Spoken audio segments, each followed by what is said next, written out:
Hey guys, welcome back to the OHA. Got a quick video for you guys here today on the Iron Hills. I know I had said I was not going to flog the Iron Hills, as I felt that maybe there was going to be a little too much coverage with them being a new release. However, I was shocked that I went online to try to find a little bit of a guide for painting, be it a painting tutorial or step-by-step. And there's very little out there. Not sure if they're just that new. The guys are just painting them, throwing them up, and away you go. Didn't see a whole lot of how-to walkthroughs. You know, these are very detailed miniatures. I can say that picking them up and starting to paint them really brings to light just how detailed they are. So I thought, you know what? We're doing a vlog for this for the trip to Nova. I might as well film it and get it out to you guys. So I'm going to share with you step by step how I'm doing my Iron Hills, take you through the process, take you through the colors, give you the exact paints I'm using, and the step by step guide to what I'm doing. So as you can see, they look fairly basic right now. Obviously you want to assemble and prime. Some guys are armature painters, some guys are just full assembly, some of them might like to leave the shields off. I'm a full assembly kind of guy, and I've also switched to a white primer as opposed to a black. I traditionally work with black. However, since taking up Lord of the Rings and painting these gorgeous miniatures, OHA George told me to give white a try. I have. I really like the colors, the vibrancy, and the tricks that you can get away with the white as opposed to the black. Now, obviously, you could have gone through and, black undercoated this and then dry brushed all of the chainmail as well as the plate armor onto it, and that would have been absolutely fine, I'm sure. I'm trying something a little different. So what you can see here is I have blocked out basically the flesh. I don't know if that's going to focus. I'll get some still shots up at the end of this, guys, but basically I've blocked out the flesh as well as the chainmail. So for the flesh I used Cadian Flesh Tone, and for the chainmail I'm using Lead Belcher from Citadel. So obviously with metallics especially, you want to make sure you've got a nice consistency on your paint, water it down.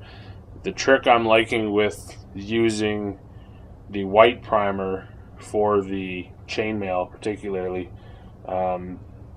is the cheating effect I get for the highlight. So because I'm applying the silver almost like a wash, the white is coming through the metallic and it acts as a highlight without me actually having to go in and highlight it. So once I hit that with Null Oil, which will be once all of the plate mail and everything is painted, it's going to get down into those crevices, but that highlight's really going to come through.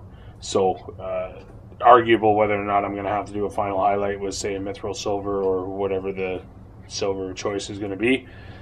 But that's sort of my thought process, and I'm liking how it's coming out. So those are the two steps right now. Block out your flesh, and then go through and block out the mail. Now, you could have gone through and painted the entire miniature Lead Belcher if you wanted to. I want some variation in the armor tones, simply because it's going to be an awful lot of one color. If that entire model was, let's say, Lead Belcher, and all I was doing was highlighting it and then putting in the gold or whatever trim I decide to do, that's going to be a lot of one color. So I want some subtle variations in the silver. My thought was the chainmail obviously should be darker than the plate mail. The plate mail should be a little more robust and shining, a little brighter. Obviously, it's going to catch a lot more light. That's sort of my thought process on making sure I've got different tones in the metal. So I'll throw up some stills. If you start with this step, you're going to do your assembly, cleaning, attaching to the base. If you don't attach to a base, you want to pin it or put it onto whether it's a cork or an old paint pot, whatever it is you attach to paint. You're going to prime it, preferably white if you're going to follow this process. So you want to go with a white primer. Following that, you're then going to go in and block out your flesh, which, unlike a lot of other miniatures, is fantastically easy because there's only one spot with flesh. You're basically doing the face, around the beard, within the helmet. So very limited, not a very time consuming process. Then you're going to go back through with, let's say, a medium brush. Make sure you have a nice consistency to your metallic paint. Metallic paint will block up a lot easier than other paints. So you want to make sure it's thinned down appropriately and apply it to all of the spots that you have chainmail on the miniatures. So I'll get up a few stills just to show you a couple different, let's say on the captain, some of the crew from the catapult, as well as the twirly whirly, as well as just a standard Iron Hill dwarf. So I'll throw some pictures up and I'll be back with another video very shortly on the next steps moving forward. Thanks, guys.